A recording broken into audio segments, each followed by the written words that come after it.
Alô, pessoal, tudo tranquilo? Os ânimos estão bons?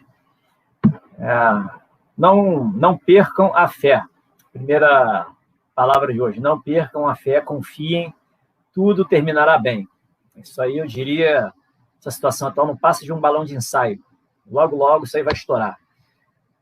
Olha, vamos assim, eu vou começar agora, antes de comentar algumas notícias especificamente em relação a esse caso, que é o problema maior. Vou mencionar aqui algumas falas do Bolsonaro que devem ser observadas com atenção, captadas com atenção. O Bolsonaro fala, tem coisas ali embutidas, subliminares e embutidas. Por exemplo, ele disse: meu exército não vai para a rua contrariar o povo, maltratar o povo. Meu exército está a favor do povo. Por que ele disse isso? Por que ele disse isso? Ele sabe que o que está acontecendo atualmente não se sustenta. Bolsonaro está muito consciente. Ele falou também que a decisão do Ibanez, aí no Distrito Federal, para quem é daí, meus pêsames, de fechar o Distrito Federal, foi uma decisão, uma afronta. Porque ele é o presidente da República, ele jamais faria isso. E o governador do Distrito Federal, na maior disfarçatez, decretou praticamente um estado de sítio ali, informalmente, com base no decreto. E Bolsonaro se sentiu afrontado, isso aí não é uma postura ideal. São mensagens, teoricamente, frágeis, que não inibem esses pilantras, porque hoje eles agem em parceria, todos apoiados na barra da toga. Então, mas são mensagens que trazem mensagens incutidas, mensagens não ressaltadas. Outra fala do Bolsonaro, que eu até anotei aqui especificamente, tem um videozinho de manhã, na saída do Palácio da Alvorada, ele disse o seguinte: alguns querem que eu decrete lockdown, não vou decretar. E podem ter certeza de uma coisa, complementando, o meu exército não vai para a rua obrigar o povo a ficar em casa. O meu exército é o exército de vocês. Fiquem tranquilos no tocante a isso daí. Vamos ver até onde o Brasil aguenta esse estado de coisas. Eu quero paz, tranquilidade, democracia, respeito às instituições, mas alguns estão se excedendo. O Bolsonaro foi bem educadinho, foi bem, eu diria, politicamente correto, mas essa fala dele mostrou que ele está muito consciente. E quando ele fala o meu exército, significa o seguinte: quem manda nas Forças Armadas, que o chefe supremo, sou eu. Poxa, não vou repetir o palavrão, mas é isso, sou eu. Então, na hora que eu quiser, eu coloco o fim nessa farra. Uma mensagem clara para quem quer entender, quem aceita entender, e quem ainda não taxa o presidente de covarde, de medroso, de prevaricador, de omisso e coisas similares. Então, a mensagem foi clara. Então, assim, partindo disso, confiem no presidente. Mas ele erra muito, ele está vendo as pessoas sofrerem e tudo mais, não faz nada. Não é o momento de se fazer. Eu diria que é até assintoso eu falar isso, vendo as pessoas sofrerem, tendo seus empregos destruídos, suas empresas idem, sendo presas, inocentes serem presos. Pois mas é um estado de guerra. Bolsonaro não está em silêncio à toa. A gente tem que confiar nisso. Não estou falando isso sozinho. As pessoas que estudam a geopolítica, que estão, eu diria, com os ânimos sob controle, elas veem dessa forma. As pessoas que entendem muito da geopolítica e não controlam as suas emoções já jogaram a toalha, já falam que o Bolsonaro é um presidente que está lá só para enfeite na cadeira, os militares não servem para nada. Então, esse pessoal, apesar de todo o conhecimento do contexto, eles batem no presidente e nas Forças Armadas, desconsiderando que o comandante das Forças Armadas e os milicos que estão ali com ele sabem de coisas que a gente aqui de fora não sabe. Um pequeno detalhe, eu digo, um pequeno gigante detalhe que faz toda a diferença. Quem está comandando é o presidente da República. Queiram ou não, aceite ou não a forma como ele esteja procedendo, é a forma. Ele, eu tenho falado, vou repetir, ele é o salvador da pátria. Por mais que ele rejeite esse rótulo, essa qualificação, ele é o salvador da pátria. Eu não estou falando bobagem, a gente está vendo o que está acontecendo. Se não fosse Bolsonaro e o poder que ele tem, o poder militar que ele tem, que o sustenta na cadeira e que impede qualquer golpe declarado, evidente, para apeá-lo do cargo, a gente já estaria perdido. Isso aqui já seria uma Venezuela. Apesar de já haver ali eu diria, um prenúncio de venezuelização ali lá no Rio Grande do Sul, né, no Garibaldi do Rio Grande do Sul, lá ali na região central do Rio Grande do Sul, de Porto Alegre, né, o governador de lá. E já está acontecendo isso em Belo Horizonte, com o ditador lá, o ex-presidente do Atlético Mineiro. Então já estão acontecendo aberrações. E isso é proposital, isso faz parte da guerra, é ato de desespero. Então não caiam nessa esparrela de que a gente está frito, a gente está ferrado, não tem mais jeito. Isso é balela, isso é mentira. Está na hora de ter sangue frio e se portar como um soldado, né? Um soldado que está junto do comandante, né? Buscando compreendê-lo e não julgá-lo. Ontem eu indiquei um livrinho, vou indicar de novo, Os 4 Compromissos, do Dom Miguel Ruiz. Não julgar faz parte, é um princípio de conduta. É uma pessoa que busca ali uma evolução, busca melhorar, né, como essência mesmo, como espírito, né, ela usa esse princípio como norte de conduta. É difícil? Muito, né, numa sociedade polarizada como a gente vive. Mas quando você entende esse funcionamento e procura implementar isso na sua vida, você se torna, eu diria, mais tolerante, você se torna mais compreensivo com os erros alheios. E, às vezes, você vai perceber que o fato de você não ter julgado, como você teria feito antes, te impediu de cometer uma injustiça em relação a alguma pessoa, em relação a alguém. É o que eu prevejo que vai acontecer em relação ao próprio Bolsonaro. Muitos que o estão julgando hoje vão ficar com cara de tacho depois, quando essa farra acabar. Né? Que a gente não vive no Estado de Direito, a gente vive numa ditadura, um Estado de Direito subvertido, né? E presumir que o presidente não saiba disso e os militares também não saibam, eu diria que é um atentado à minha própria inteligência e à própria inteligência do presidente e dos militares. Né? Então, eu estou falando isso inicialmente para efeitos de consolo para aqueles que estão ali, eu diria, sofrendo, né, com esse status quo. Bom, vamos lá. Roberto Jefferson, né, já está pegando pesado, entrou com um pedido lá de impeachment do Fachin, obviamente não vai dar em nada, não é pelo Senado que o Brasil será resolvido, não é pela Câmara e muito menos pelo próprio Judiciário. Mas faz parte do jogo. Roberto Jefferson é uma das peças do tabuleiro que joga a favor do país. Ele é uma peça, ele não é um instrumento que mexe o tabuleiro, ele faz parte da peça, né, pela forma de atuação dele. Então, age, bate e não acontece. Ele parece que tem uma certa imunidade em relação ao que ele fala. Ele tem mais imunidade do que os próprios deputados. Não sei por quê. Em relação à própria decisão do Fachin, isso aqui vale a pena comentar também. O Arthur Lira, ele falou que o Lula até merece, né, uma benesse, mas o Moro de jeito nenhum. Esse é o presidente da Câmara. O Lula merece, o Moro não. No final das contas, os dois ali já estão completamente desmascarados, tanto o Lula quanto o Moro. E o Moro está pagando o preço por coisas erradas que fez. Tudo bem, mas as provas que vieram foram ilícitas, descobertas por meio de hackeamento. Sim, mas a essência existiu. A essência existiu. Da mesma forma, naquela divulgação da gravação telefônica da Dilma, conversando com o Lula, em 2015, salvo engano, né, que dali começou a ser a derrocada, né, do Lula, a divulgação da fita foi ilícita. Né, porque pegou um período fora daquela autorização judicial com que foi feita a gravação telefônica. Mas gerou todos os efeitos em função da materialidade, da realidade dos fatos, que a ilicitude levou à tona. É o que está acontecendo. Provas ilícitas desmascararam todas as falcatruas que haviam, tanto na investigação da Lava Jato. Óbvio, a Lava Jato prestou um bom serviço, sim, destruiu o PT, mas poupou o PSDB e queria destruir o Bolsonaro também. Então, esse é o miolo da Lava Jato.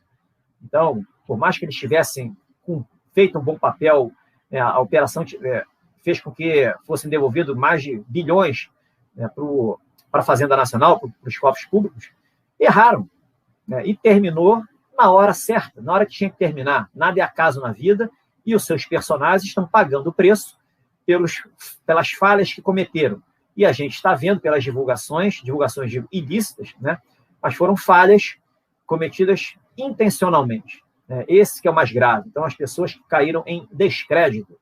Então, na realidade, são erros, né, cometidos por pessoas, né, que se valiam de uma certa impunidade, de uma certa aura de popularidade, de apoio popular em função do bem que estava fazendo ao país, na limpeza, né, em função do combate à corrupção, né, que, por outro lado, reverteu contra eles, né, em função da forma, diria, pouco legalizada, pouco legalista com que eram feitos os procedimentos.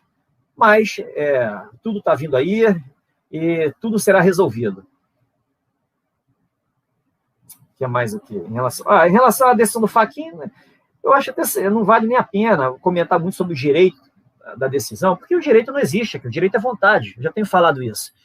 Mas o Fachin, ele julgou a incompetência da 13ª Vara com base numa jurisprudência do STF criada posteriormente. O STF criou uma jurisprudência lá posterior, dizendo que não, os processos ficariam em Curitiba, seriam só os processos vinculados à Petrobras. Com base nisso, o Fachin deu uma decisão retroativa e anulou tudo aqui, todos os processos onde a 3ª Vara de Curitiba era responsável, com base nessa jurisprudência posterior. É uma coisa que na prática não existe. O sujeito aplicar uma jurisprudência retroativa e invalidando todo um processo. Além disso, essa competência da 3ª Vara, em função dessa matéria que estava sendo julgada, é a chamada competência relativa. Incompetência relativa. Ela tem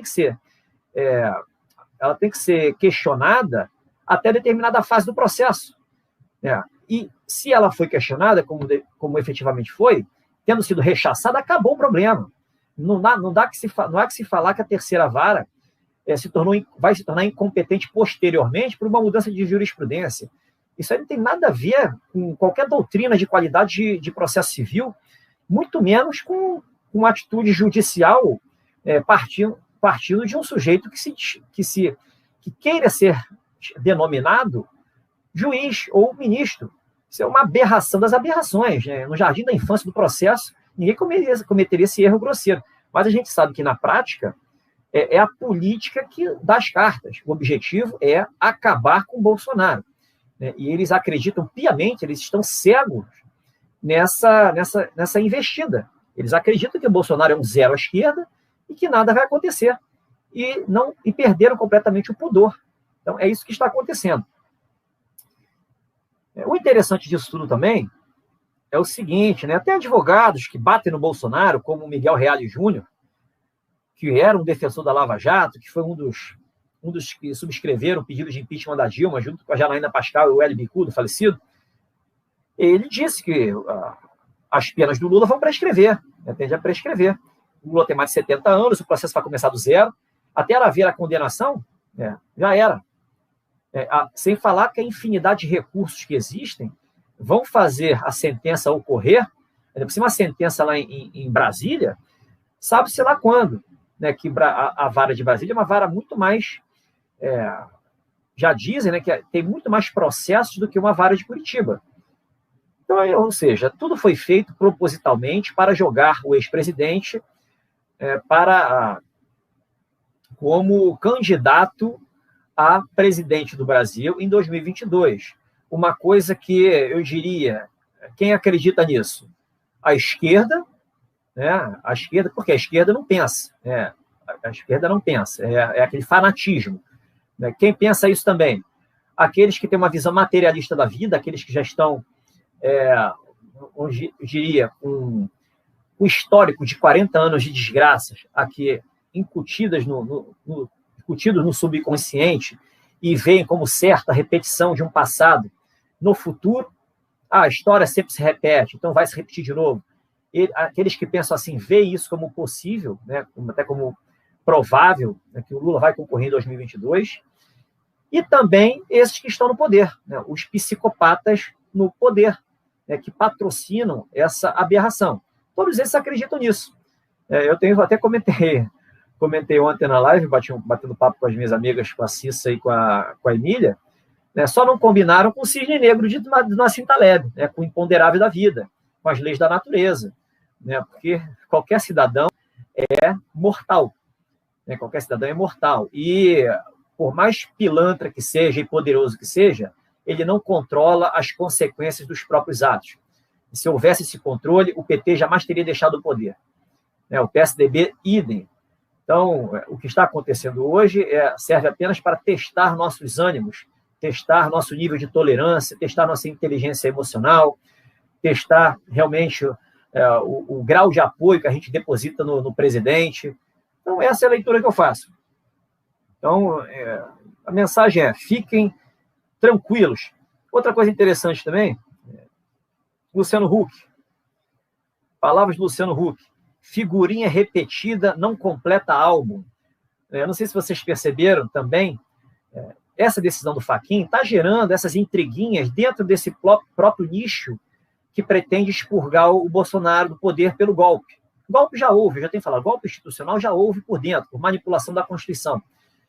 Mas vejam que as falas, essas falas ali engraçadinhas, cheias de indiretas, estão surgindo. Foi do Luciano Huck, foi até do japonesinho, aquele japonesinho do MBL, também se sentiu lá, eu diria, incomodado, porque ele pegou a onda Bolsonaro e ele foi um dos precursores, um dos apoiadores do impeachment da Dilma em 2016.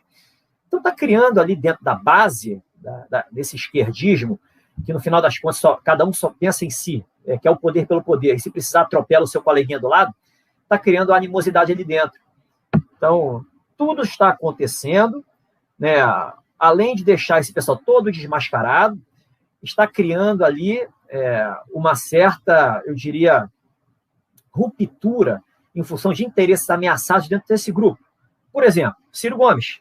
Ciro Gomes, provavelmente, ele não quer que o Lula seja candidato.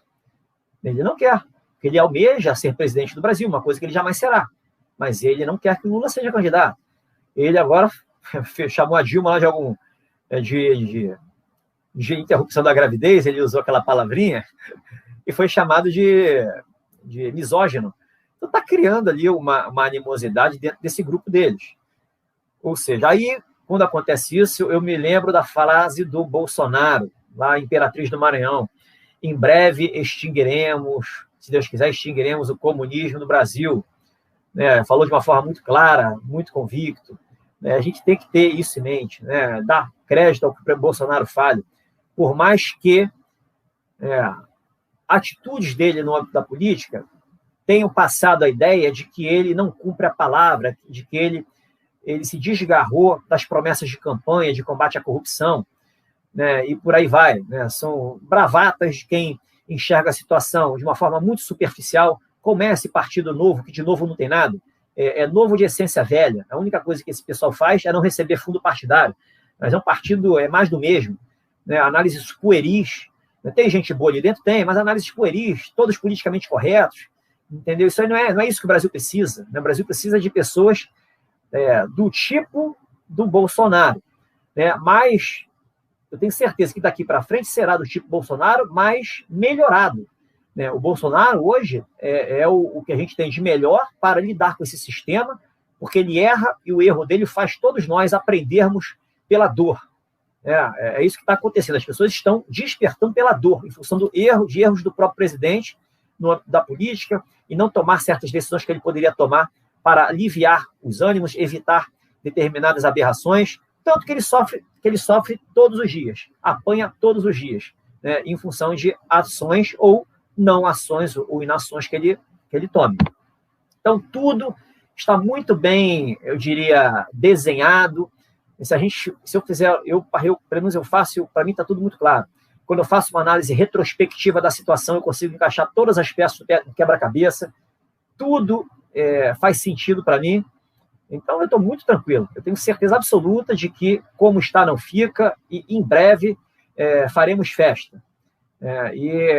Com muitas pessoas hoje descrentes que batem no presidente, eu diria que ficarão felizes, vão até pedir desculpas, de certo modo, meio envergonhados, mas vão fazer com gosto, em função das coisas boas que vêm pela frente. O Brasil não suporta ficar assim por muito mais tempo.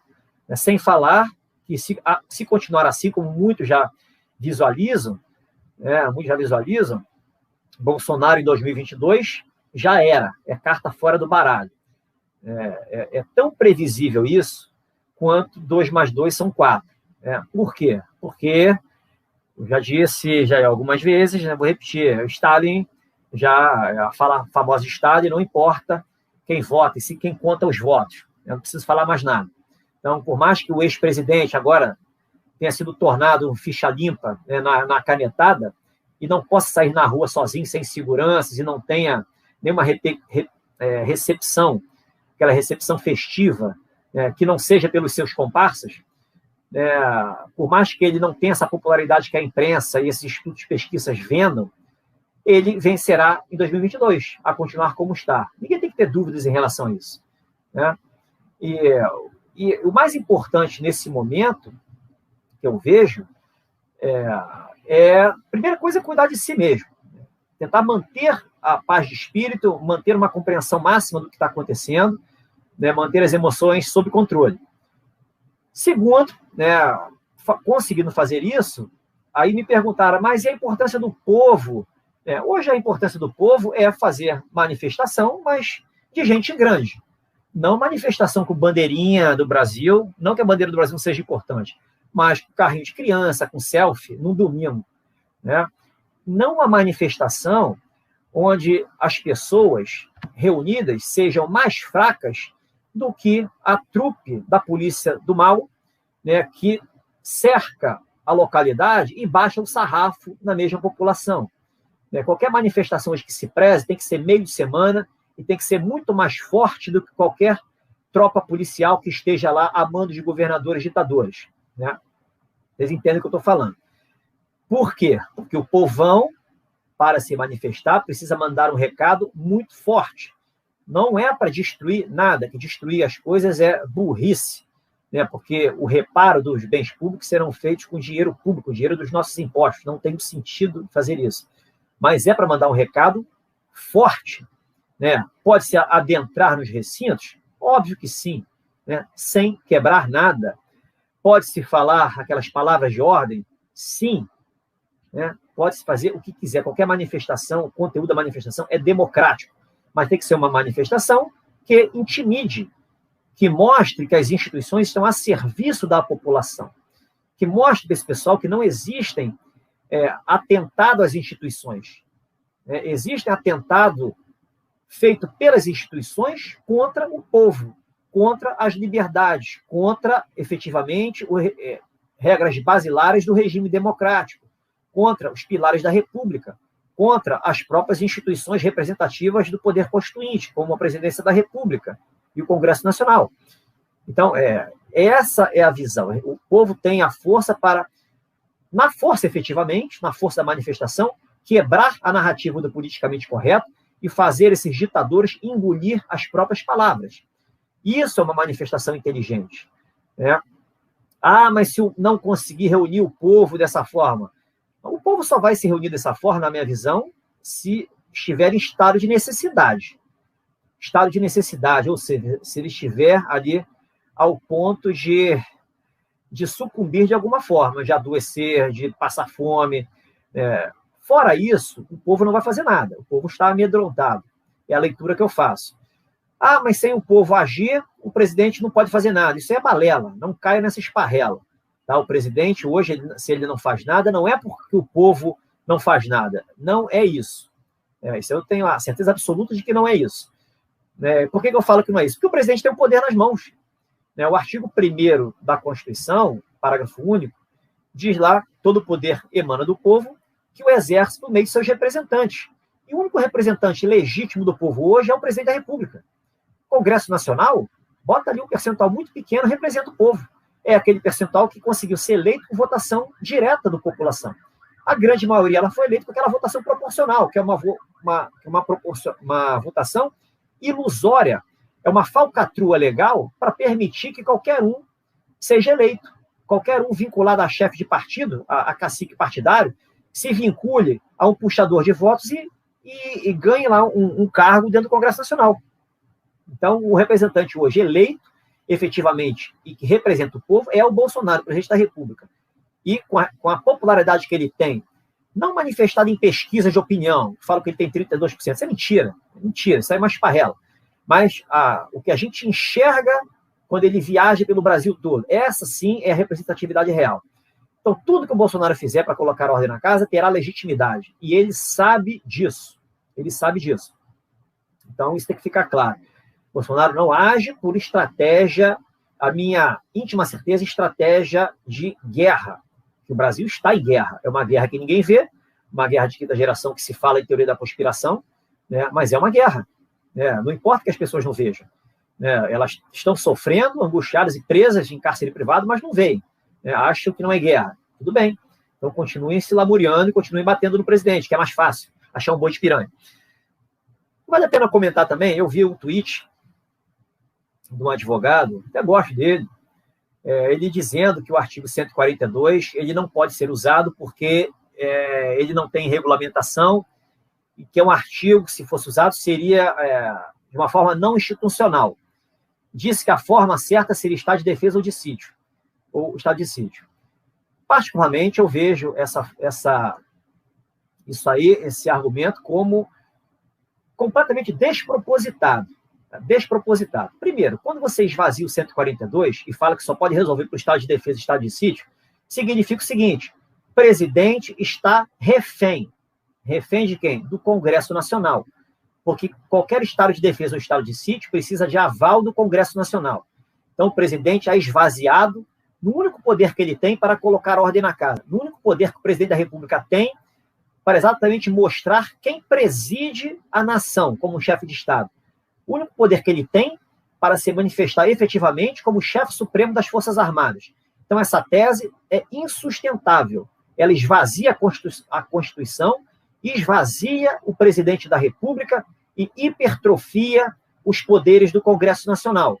E indiretamente, legitima essas aberrações praticadas pela essa corte que já perdeu legitimidade. Isso é insustentável. Segundo, o que pode ser questionado, o fato de não haver planejamento, né, um procedimento do 142, o inviabiliza? De modo algum. De modo algum. Ali fala, cabe às Forças Armadas a defesa da pátria, a garantia dos poderes constitucionais e a garantia da lei e da ordem. O que é a defesa da pátria? Primeiro, você tem que identificar quando a pátria está em risco. Como é que você pode, de antemão, dizer as hipóteses em que a pátria estará em risco? É impossível descrever de antemão todas as hipóteses que isso pode acontecer. Hoje a pátria está em risco por razões jamais previstas em momentos atrás. É uma hipótese clara em relação a isso, nessa guerra de quinta geração. Como é que a gente pode prever as hipóteses que os poderes constitucionais precisam ser garantidos em função da disfuncionalidade, em função da hipertrofia que faz com que um deles só atue na ilicitude, em função da perda de legitimidade completa e prática de ilícito, e por aí vai. Não há como se prever previamente. Como é que você vai descrever as hipóteses de garantia de lei de ordem? Você não tem como prever as hipóteses em que você descumpre a legislação e que causam desordens, que causa caos socioeconômico, causa uma conflagração na sociedade. Ou seja, o 142 foi feito para resolver problemas que, de antemão, são impossíveis de se prever. O fato de não haver um planejamento prévio significa que ele fica inviabilizado? Óbvio que não. Se o problema existe, do problema você vai criar o planejamento. Você vai ver, o problema, ele ameaça a pátria? Ótimo, se incide no 142. O problema é uma hipótese onde há uma disfuncionalidade de algum poder constitucional, algo que causa ali uma usurpação de competência, um desequilíbrio entre poderes? Sim, beleza. Então, é causa de atuação. O problema é causa de garantia da lei e da ordem, a violação de lei, violação da Constituição causa desordem? Sim. Então, você resolve o problema. E como é que você vai planejar isso? Tem duas hipóteses, duas possibilidades. Primeira, você busca na legislação, você identificando o problema, você busca na legislação existente, na Constituição também, tudo aquilo que faz sentido, né, que incide sobre aquela questão. Né? Por exemplo, vacina obrigatória, decidida pelo tribunal. Está ameaçando a liberdade, liberdade de escolha, não tem respaldo constitucional, porque é uma obrigação de resultado, não tem como ser obrigatória. Né? A medicina só garante a obrigação de meio. Terceiro, está sendo patrocinada por prefeitos e governadores, atropelando, né, qualquer ciência, são atos ditatoriais, estão fechando as cidades, ou seja, as desordens provocadas por violações de leis da Constituição são gritantes e imprevisíveis de antemão.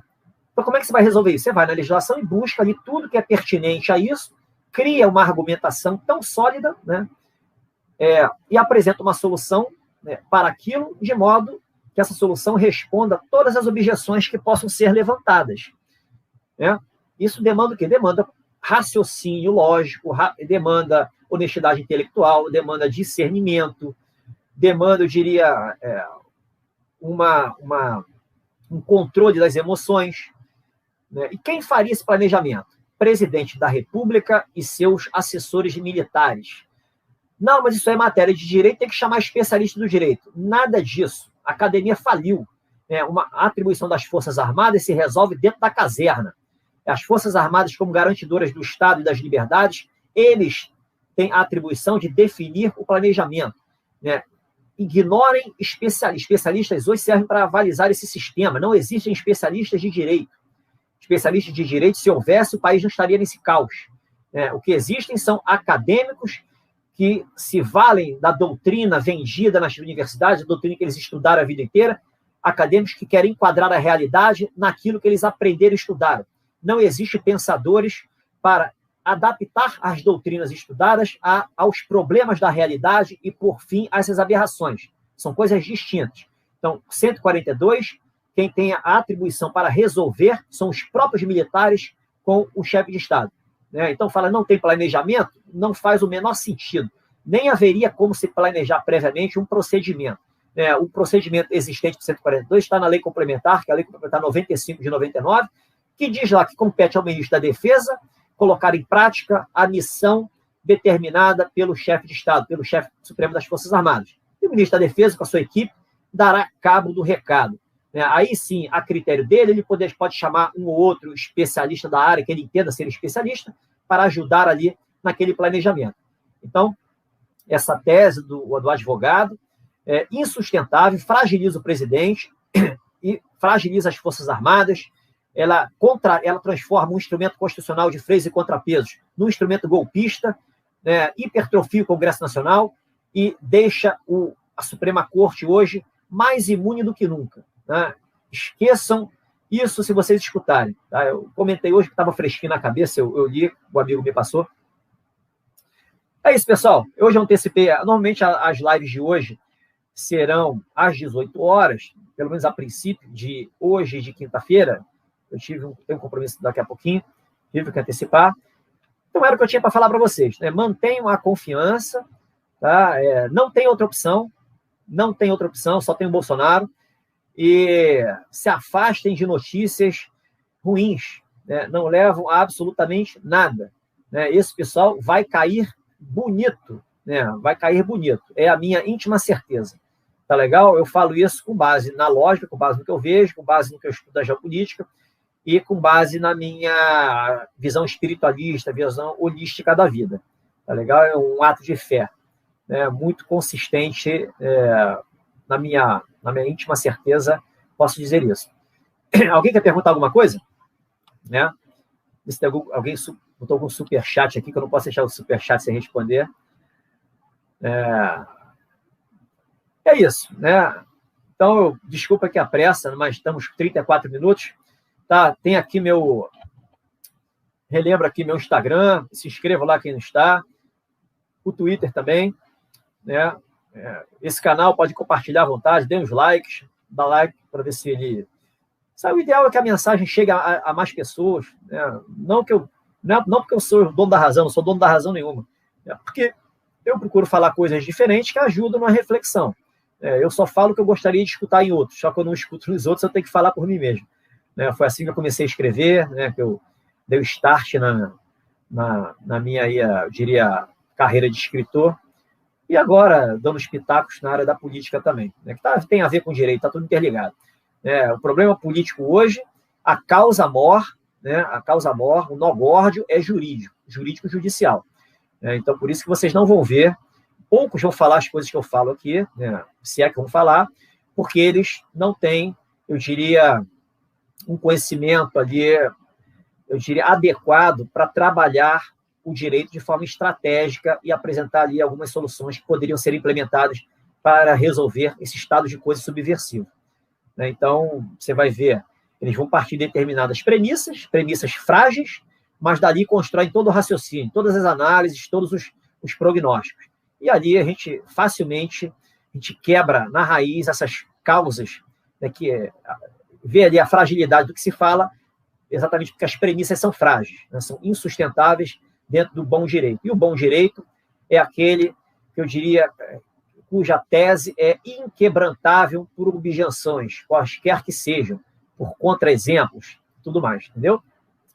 Opa, superchat aqui, agradeço a confiança pelo superchat. Fred Canterme, boa tarde, Fred. A usurpação de atribuições do Executivo pelo Legislativo evidencia ilegalidade. E no 142, se convocados pelo Executivo, cabe às Forças Armadas garantir a lei. É fato, usurpações de competência é crime contra a segurança nacional. Está lá no artigo 18 da Lei 7170 de 83, é uma violência institucional que impede o exercício de um dos poderes da União ou dos Estados. Tá? Então, usurpação de competência é crime contra a segurança nacional, uma violência institucional. Renato, mas lá no artigo 18 não está escrito violência. Pois é, mas violência é gênero. Existem várias espécies de violência. Violência institucional é uma violência que você comete abusando de autoridade, abusando de sua competência. Você usa do próprio Estado para cometer ilícitos. E é uma violência, eu diria, mais criminosa ainda, porque você está sendo covarde ainda no seu proceder. Então, se fala de violência só em agressões físicas, agressões verbais, não. Existem violências que fazem pessoas sucumbirem em sua integridade, em sua honra, em sua própria vida. Então, a violência institucional é passível disso. Imagine uma ordem no judiciário que a polícia cumpra e, num excesso da polícia, mate alguém. Uma violência institucional. A ordem de quem? O autor imediato, o mandante, que é o dono da caneta. Autor imediato, aquele que consumou a ordem. A polícia que agiu na conveniência, cumprindo ordem manifestamente ilícita. Então, flagrante. E o artigo 142, ele deve ser implementado quando o sistema policial não dá conta do recado. Eu até falo, o sistema policial só não dá conta, não é suficiente. Também o sistema de justiça como todo deve se mostrar insuficiente. Não adianta a polícia dar conta, a polícia vai lá, cumpre uma determinação do chefe do poder, por exemplo, do executivo. O ministro da Justiça determina o cumprimento de uma ordem, a polícia vai e executa. Vai para o Ministério Público engaveta. Vai lá para um agente infiltrado do Ministério Público, um esquerdista, engaveta com aquela manipulação do direito. Ou seja, a impunidade continuará. Foi o que aconteceu com aquele jornalista lá da Folha, que disse escreveu aquele artigo com a filosofia utilitarista, por que Bolsonaro deve sucumbir, E o ministro da Justiça mandou abrir inquérito e o ministro do STJ acabou com a farra. Acabou com a investigação. Disse que a polícia não pode investigar, ou seja, não pode ser polícia. Disse que o Ministério Público não pode avaliar se era caso de denúncia ou não. O Ministério Público que também não perdeu a atribuição. E pior, usurpou a competência do juiz de primeira instância. Porque era a competência do juiz de primeira instância. Então, as instituições de justiça são disfuncionais hoje também. Aí sim é caso de 142. Acredito que tenha respondido. Obrigado aí pelo apoio aí, Fred. Opa, mais um superchat. Wanda Macaé. Boa tarde, Wanda. Professor, se a reação demorar, o PR vai perder os eleitores. Está sendo taxado de covarde. O povo está sofrendo demais. Nos Estados Unidos, a esquerda avançou. Se as revelações são essas, que não podem ser ditas de 1 a 8, eu me pego vendo... Ora, o presidente não perderá o apoio. Sabe por que ele não perderá? Porque não tem outro para substituí-lo. As pessoas vão, por mais, elas estão sofrendo. Elas sabem quem são os agressores. Né? E todos os que vão concorrer lá na frente são apoiadores dos agressores, dos ditadores. Então, dentro do aspecto emocional, dentro da psicologia, é impossível, por mais que Bolsonaro esteja ali dentro dessa omissão dele, dessa passividade, por alguma estratégia, não esteja fazendo nada, esteja irritando milhões, vou botar milhões ou milhares, milhões, né? As pessoas, no fundo, vão... É o único. Sabe por que vão compreender? Porque ele não cairá. Ele não será derrubado por esses golpistas de esquerda. Então, vai criar certo dilema. Pô, os caras estão me massacrando aqui, fizeram eu perder emprego, fizeram a minha empresa quebrar, né? Me deram uma sova por meio da polícia, o presidente não está fazendo nada por meio lá das instituições militares, mas ele não caiu. Ele está combatendo esse pessoal ali dentro do politicamente correto, mas não caiu. Né? E eu vou votar em político que patrocina esses lockdowns, patrocina essas falcatruas. Eu vou dizer, pode ser até uma escolha de Sofia. O presidente me irritou, o presidente me deixou apanhar aqui. Né? Mas entre ele e um ditador, né, que quer uma reeleição, ou um ditador que apoia esses ditadores, eu vou ficar com o presidente, eu vou engolir o presidente mais uma vez. Então, dentro do aspecto psicológico, é quase impossível o presidente, mesmo que ele esteja acirrando ânimos em função das pessoas não compreenderem a passividade, é quase impossível ele perder esse apoio. Então, não vejo por aí. E segundo, o que aconteceu nos Estados Unidos, eu tenho falado, enquanto Washington estiver sitiada, que é uma referência maior, e não houver explicação para aquilo, e ontem aqui vocês escutaram a minha amiga falar, Cissa Bailey, falando do PID, que é um poder presidencial do presidente americano, que ele tem de editar atos secretos, onde dá superpoderes para ele fazer o que ele quiser, inclusive decretar lei marcial para acabar com falcatruas. Né? Dentro disso, as ordens executivas que o Trump assinou, e por aí vai. A gente não sabe o que está acontecendo, não há explicações. Né? Muitas coisas estranhas. Enquanto houver incertezas, o jogo está aberto. O jogo está aberto. Ah, mas o Bidê tomou posse. É você que está dizendo. Foi o que você viu na televisão. Você estava lá em loco, você viu se foi gravado, se foi ao vivo, você viu o que passaram na televisão. Você não sabe, a gente não sabe. Nós somos aqui manipulados pela imprensa, né? E a gente acredita. Né? A gente acredita porque o cara tomou posse ali na nossa frente. Né? Então, o que aconteceu lá, para mim, é uma farsa. Bato nessa tecla. Por que eu bato nisso? Porque, como está hoje, é presumir que Bolsonaro sucumbirá aqui em 2022. Porque presumir que o que está lá é real, Bolsonaro em 2022 está fora. Mesmo que as Forças Armadas ajam aqui agora. Porque seria... qual é a racionalidade em se aceitar que as Forças Armadas ajam aqui agora, tirem esse pessoal todo de cena e tenham como seu inimigo, eu diria, dentro das relações internacionais, o Brasil ganhe como inimigo mais poderoso os próprios Estados Unidos. Né? Veja a incoerência dessa situação. Né? Isso não faz sentido. Tá? Não faz sentido. Sem falar, no meu lado espiritualista da vida, eu nem vou entrar nesse mérito, faz menos sentido ainda. Tá? Então, esqueçam isso. Tolerem, eu digo, tolerem o que está acontecendo. Tá? Tudo tem uma razão de ser. A gente não sabe coisas que o presidente sabe. O que eu tenho falado, muitas coisas poderiam ser evitadas com pequenas decisões do Bolsonaro, mas o Bolsonaro não é especialista em direito, ele não tem uma assessoria estrategista do direito, é uma assessoria baseada em manuais de direito, uma assessoria politicamente correta. Então, tudo que está acontecendo é fruto do nosso contexto. Era para ser dessa forma, e a gente tem que aceitar a realidade como ela é. Aceitar a realidade não é ser passivo em relação ao que está acontecendo.